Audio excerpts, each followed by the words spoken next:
دیکھے محمد پر قربان زمانہ ہے۔ بسم اللہ الرحمن الرحیم۔ حاضرین و ناظرین، السلام علیکم ورحمۃ اللہ وبرکاتہ۔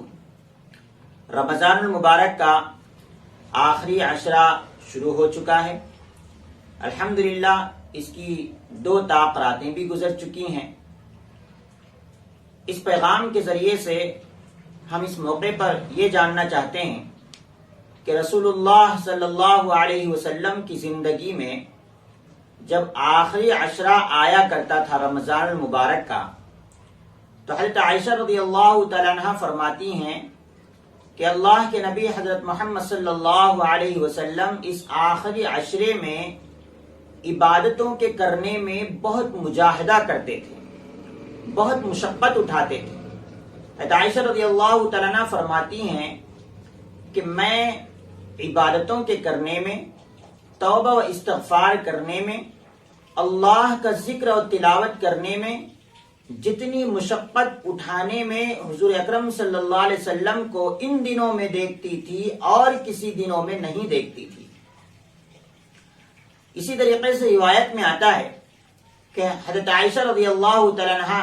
کا ارشاد ہے کہ جب رمضان المبارک کا آخری عشرہ آتا تھا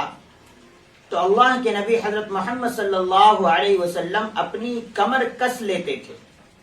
یعنی کوئی آدمی اگر کوئی مشقت والا کام کرنا ہے، کسی کام کی تیاری کرنا ہے، تو جس طریقے سے اپنی لنگی کو مضبوط باندھ لیتا ہے، اپنی کمر کس لیتا ہے، پوری تیاری کر لیتا ہے، اللہ کے نبی حضرت محمد صلی اللہ علیہ وسلم بھی ماہ رمضان المبارک کے آخری 10 دنوں میں عبادتوں کی تیاری کرنے میں، عبادتوں کے سلسلے میں مجاہدہ اور مشقت کرنے میں اسی طریقے کا کام کیا کرتے تھے۔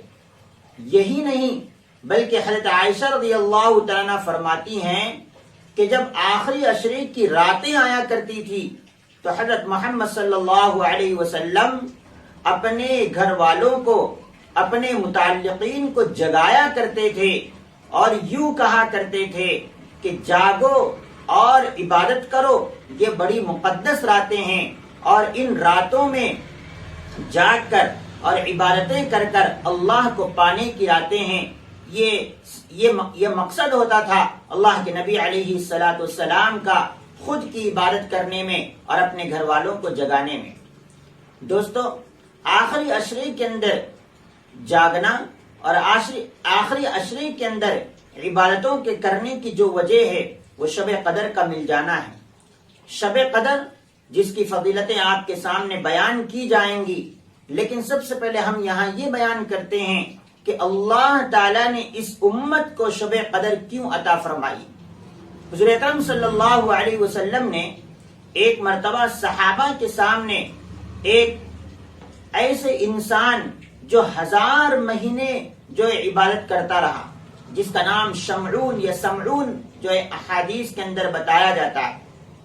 1 مہینہ 1000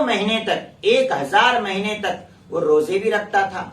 اور وہ جو ہے عبادتیں کیا کرتا تھا، اور اللہ کی اس قدر اس نے جو ہے عبادت کی کہ لمحہ برابر یا پلک جھپکنے کے برابر بھی اس نے اللہ کی نافرمانی نہیں کی۔ جب صحابہ کرام رضوان اللہ علیہم اجمعین کے سامنے یہ بات آئی اور اس کا تذکرہ آیا تو صحابہ کرام رضوان اللہ علیہم اجمعین نے کہا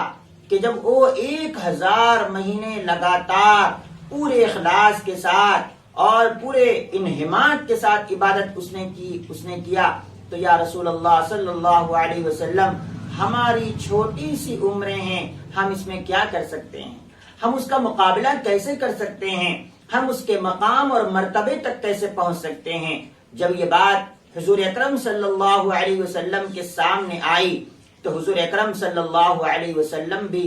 غم میں ہو گئے۔ آپ اس غم میں ہو گئے اس بات کے کہ میری امت کی عمریں نہایت کم ہیں، تو اللہ تعالیٰ نے قرآن کریم کے اندر سورۃ القدر نازل فرمائی، انا انزلناہ فی لیلۃ القدر۔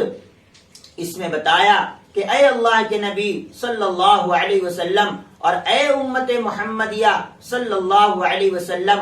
غم کرنے کی بات نہیں ہے، پریشان ہونے کی بات نہیں ہے، اس نے 1000 مہینے تک اللہ کی عبادت کی ہوگی، لیکن اگر آپ اور آپ کی امت میں سے کوئی بندہ شب قدر کے دن عبادت کرتا ہے، شب قدر کے دن دعا اور استغفار کرتا ہے، تو اللہ تعالی اس ایک رات کے بدلے میں اس کو ہزاروں مہینوں کی عبادت کرنے کا ثواب اللہ تعالیٰ اس کو نصیب فرمائیں گے۔